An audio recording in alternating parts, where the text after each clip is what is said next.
Top Democrats say a Democratic resolution condemning anti-Semitism and other forms of hate will come for a vote on the House floor today. This follows a messy battle behind the scenes over how to deal with the latest comments from Minnesota's freshman Congresswoman Ilhan Omar. Comments where she suggested pro-Israel interests push members of Congress to pledge, quote, allegiance to a foreign country. Many of her fellow Democrats are calling those comments anti-Semitic. Others, though, are defending Omar, saying that she is being unfairly targeted. Joining me right now is the CEO of the Anti-Defamation League, Jonathan Greenblatt. Jonathan, thank you so much for being here. House Speaker Nancy Pelosi, she spoke to reporters earlier this hour, and when asked about Ilhan Omar's remarks, Nancy Pelosi says that she doesn't believe that Omar understood the full weight of her words, and she's confident that the words were not based on anti-Semitic attitudes. What do you say?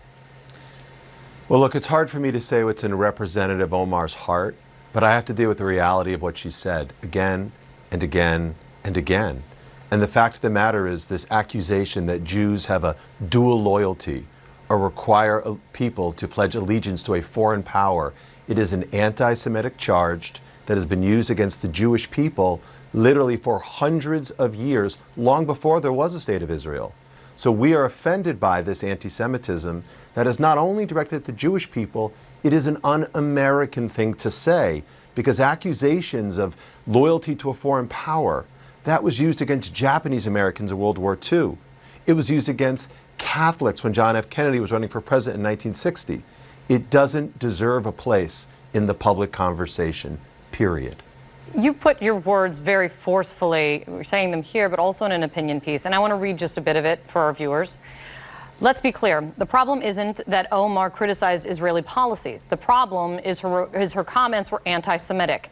Trying to make this situation about Israel is a tactic to deflect from the central issue of anti-Semitism. It is a move we have seen, for instance, repeatedly in Europe and other countries. It is wrong, plain and simple.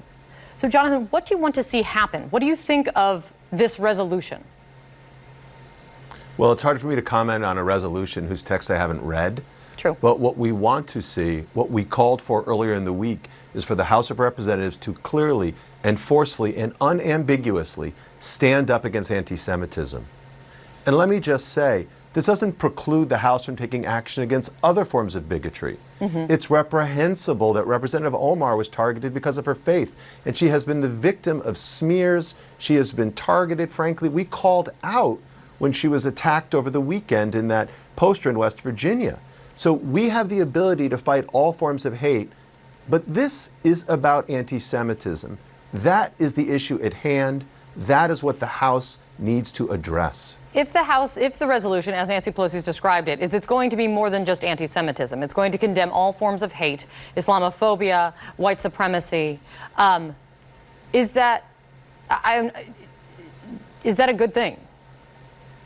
Well, look, we think Americans of all faiths, of all races, of all walks of life should stand up against any form of intolerance. But the issue at hand is the repeated invocation of anti-Semitism. So you think this would miss the mark? Well, again, I haven't read the text, so it's hard to say. I don't know exactly how it calls out the anti-Semitism. But this isn't, I don't want to see this issue all lives mattered. The issue at hand is an invocation of a slander that has been used by people on the extreme right and the extreme left to target, to diminish, to marginalize Jews. And so what really matters to me is that people in positions of authority consistently and clearly call out anti-Semitism when it happens, just as they should call out racism or Islamophobia when those forms of bigotry show up on the public stage. Let me ask you this. Do you think there is any space to debate U.S. policy toward Israel, be critical of Israel, be critical of any lobbying group, AIPAC or otherwise, here in the United States, without being branded anti-Semitic? Sure, if you're interested. I mean, in an example of criticizing policies of the Israeli government without being anti-Semitic, let me direct you to ADL.org or to Haaretz or the Jerusalem Post or many other Jewish and non-Jewish organizations. It is a red herring to say that you can't criticize Israel without being labeled anti-Semitic. You can criticize policies of the state all day long, But when you target a group of people and suggest that they are not loyal to their country of birth, that they pledge allegiance to a foreign power, that they are manipulating events behind the scenes, let me just be clear, this isn't new. This is a tried and true tactic of anti-Semites. It deserves no place in a political theater or the public conversation. But this also isn't just Ilhan Omar. The presidential candidates are coming to her defense on this. Bernie Sanders saying in an effort to target Omar is a way of stifling that debate. Kamala Harris saying that the spotlight being put on her puts her at risk.